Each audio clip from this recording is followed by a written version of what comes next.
Всем привет! Как вы помните, на прошлой неделе я ошиблась и думала, что у нас была шестая неделя, но, конечно, шестой выпуск у нас сегодня, в первый день зимы.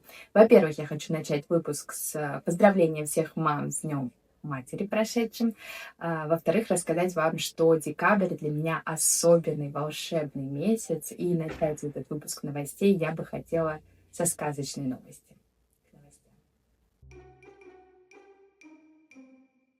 Зимнее совершенно потрясающее сказочное яйцо Фаберже, подлинное императорское 1913 года, выставлено на торги Кристис за 20 миллионов долларов. Оно находилось в коллекции Эмира Катара, который приобрел его в 2002 году за 9 миллионов долларов. По какому поводу продажи мы, конечно же, с вами, скорее всего, никогда не узнаем, но зато узнаем, будет ли побит старый рекорд. Предыдущее яйцо проданное на аукционе за 18,5 миллионов долларов в 2007 году принадлежало Ротшильдам. В Великобритании состоялся необычный концерт более 135 пианистов, среди которых было 4 поколения одной семьи, одновременно исполнили классические произведения на 111 роялях. Этот благотворительный концерт проходил в большом магазине музыкальных инструментов, а собранные деньги были отправлены на покупку рояля для местной церкви.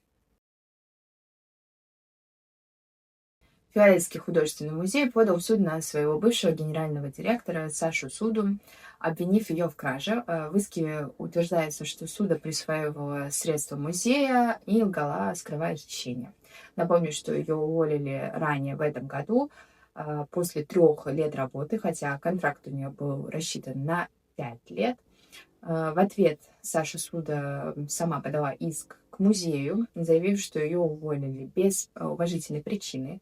И, по ее мнению, коррумпированная и неэтичная группа в совете директоров музея была недовольна ее попытками провести модернизацию учреждения. Свечку не держали, не знаю. Музей эти обвинения отверг. В официальном заявлении говорится, что Суда неоднократно требовала повышения своей заработной платы, хотя годовой доход ее составлял 720 тысяч долларов. А когда получила отказ, самостоятельно назначила себе прибавку таким вот путем.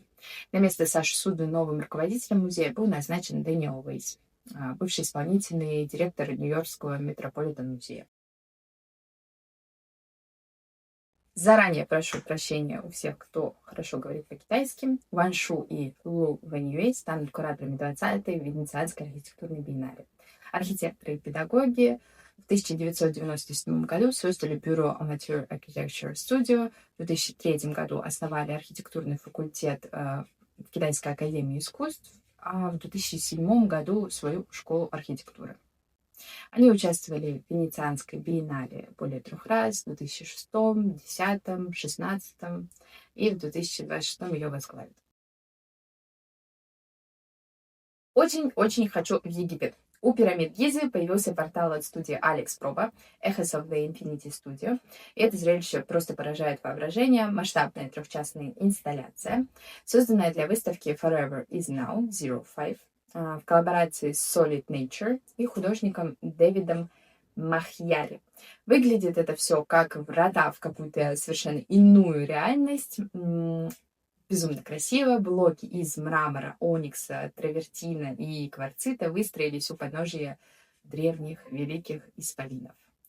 Парящее крылатое око гора отливает таким глубоко зеленым, а вертикальные розовые плиты похожи на артефакты, затерянные во времени. Для Алекса Проба это не только самая крупная на сегодня работа, но и такая заявка на участие в арт-мире Египта. Инсталляция доступна для посещения, для осмотра до 6 декабря. Но вдруг вы в Египте, может быть, приехали посмотреть потрясающий новый музей, обязательно посмотрите и эту прекрасную инсталляцию. Похоже, этот уголок света ждет настоящий ренессанс современного искусства. Остается считать дни до старта первых региональных биеннале и арт-ярмарок. Удачи Египту, он это точно заслуживает. Музей современного искусства «Гараж» запустил онлайн-курс Андрея Ефица «Краткая история музейных коллекций».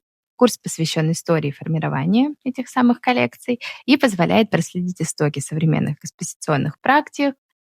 Вы узнаете, как на смену ренессансным кабинетам редкостей пришли упорядоченные коллекции, как публичные музеи начали формировать образ национального искусства и как это искусство современное себе начали собирать. Кстати, этот курс — это точнее, часть моего плана на бесконечное количество перелетов в декабре. Я после того, как его посмотрю, обязательно об этом напишу в своем телеграм-канале. Подписывайтесь. Внизу будет ссылка, а здесь QR-код. В Шанхае открылось новое пространство бренда Chanel, Espace Gabriel Chanel. Оно расположено на площадке музея Power Station of Art, о котором мы говорили.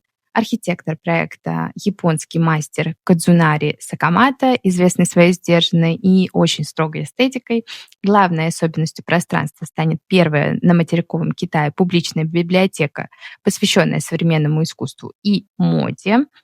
Ее фонд насчитывает около 50 тысяч изданий, включает редкие каталоги, теоретические работы, архивные публикации, которые доступны обычно только музейным сотрудникам.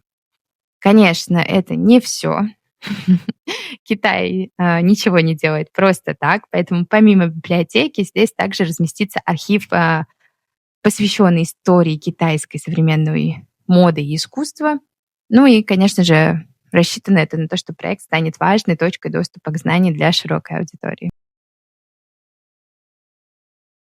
Неожиданная история, но я уже внесла посещение выставки в свой план на декабрь-январь.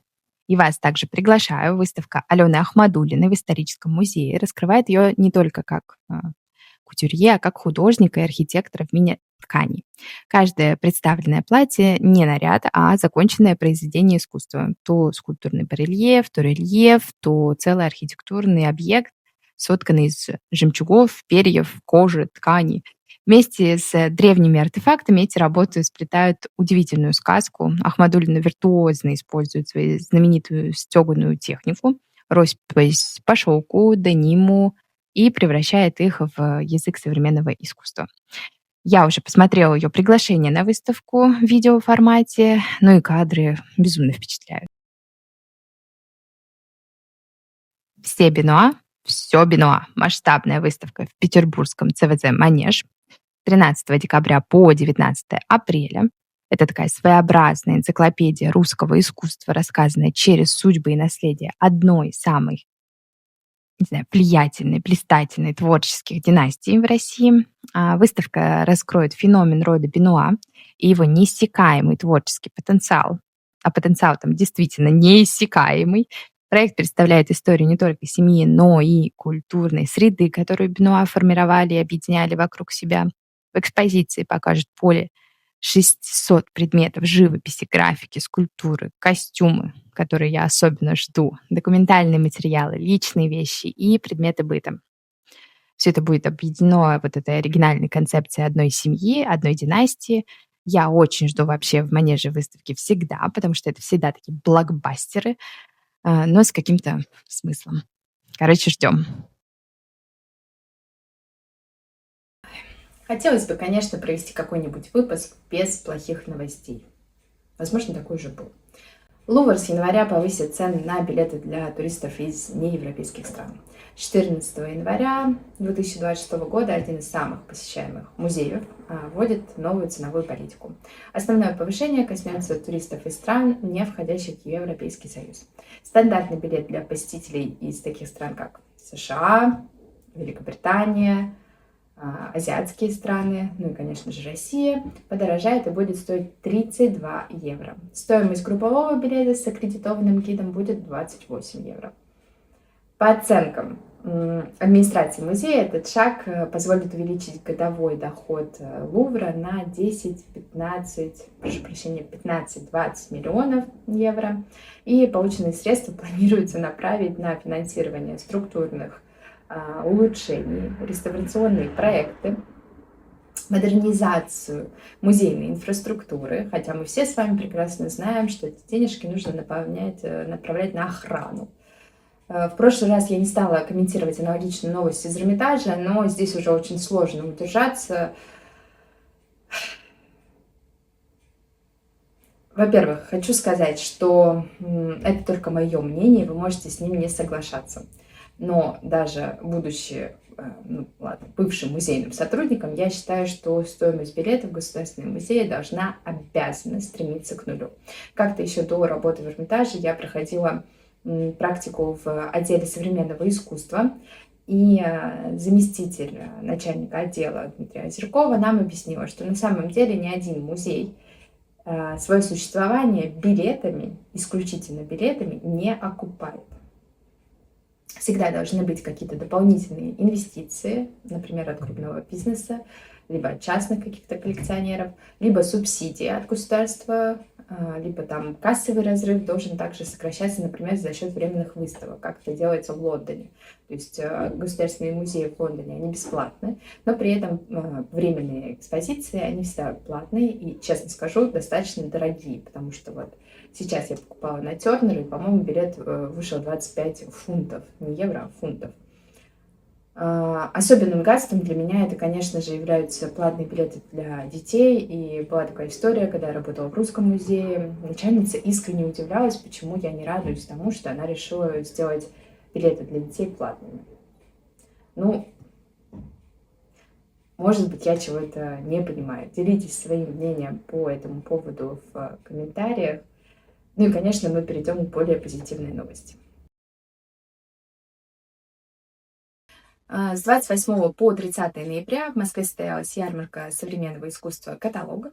Главная цель не просто продать картины, а сделать российский арт-рынок ближе к народу, более прозрачным и более понятным. Это так описывают свой проект сами его создатели. На новой площадке в ЖК «Золотой» на Софийской набережной собралось 60 ведущих галерей, от вообще таких легендарных, типа Pop-Up Art или Руарц, и вот супер молодые зеленые, о которых еще не очень много известно. И каждая привезла не только звезд, но и дебютантов, за которыми стоит следить. Классная история. Тема этого года потребления в культуре, но не в плохом смысле, а в таком, собственно, речь о том, как искусство становится частью повседневной нашей жизни. Коллекционирование, естественные, доступные практикой для каждого человека. Не стоит забывать, что искусство — это все-таки люкс. Тем не менее, чтобы это доказать, ребята собрали кучу всех. Например, Сергея Хята. Он показывает такую романтичную Арктику, размытую акрилом, пейзажи, похожие на снимки из прекрасного сна такого. Действительно очень красиво, но дороговато. А вот, например, молодые художники, которые оказались также на высоте, достаточно доступны. Серафима Сажина лепит обаятельных керамических монстров, а Антон Конюков превращает смятые канистры в зеркальные скульптуры, размышления о нашем мире. Кружева, например, есть вот такие из проволоки Артема Ляпина, и цифровые гобелены Кристины Пашковой. Хрупкие скульптуры в объективе Федора Тощева. И все, в принципе, выбирай не хочу. К сожалению, уже закончилось, но в следующем году обратите внимание. Параллельно Мастерс провели дискуссию. Напомню, что Мастерс — это такая школа, где преподают лучшие, наверное, специалисты по искусству. Всякие там чечеты, все остальное. Короче, заканчиваю этот выпуск. Прошу вас всегда быть любопытными. Не только к музеям давайте, а может быть, вы еще, например, захотите что-то прикупить себе в качестве новогоднего подарка на волне этого выпуска. Не все искусство дорогое. И, например, у себя в телеграм-канале под хэштегом Wishlist я иногда рассказываю о чем-то таком красивеньком, но достаточно доступном какие-то. Но опять-таки не забывайте, пожалуйста, искусство — это люкс. Ставьте лайк, подписывайтесь, на колокольчик нажимайте, пишите в комментариях ваше мнение. Может быть, я какой-то новости забыла, не рассказала. И до следующего понедельника.